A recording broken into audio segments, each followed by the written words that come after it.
Goddag og velkommen til Daniel Pandues. Sådan stemmer du til Universitetsvalget Guide. Når du trykker på det link, du har fået i din RUC-mail, kommer du ind på denne her hjemmeside, eller en, der ligner den. Der står nok et andet navn heroppe, forhåbentlig. Her kan du stemme til både akademisk råd og til bestyrelsen, og hvis du læser på Sambak, kan du også stemme til studienævnet. Det man så gør, det er, at man trykker på en af de to der, gå til hjemmesiden.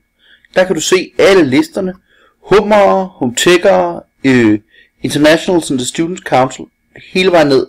Du kan selvfølgelig også stemme blankt, det anbefaler jeg ikke. Det jeg til gengæld anbefaler, det er at gå ind på Hummer,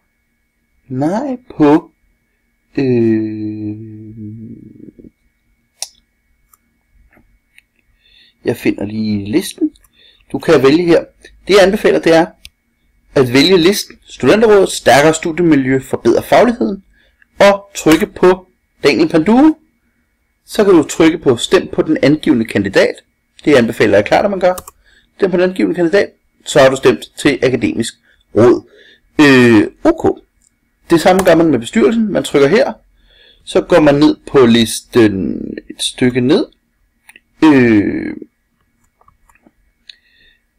Her. Studenterrådet afskaffer fremdriftsreformen, så vælger du kandidaten Daniel Pandue, han er altså en virkelig god kandidat. Så trykker du stem på den afgivende liste eller kandidat, det gør man så, og så har du simpelthen stemt til universitetsvalget. Du kan se, stemme er afgivet, stemme er afgivet. Det var guiden, ha' en god dag.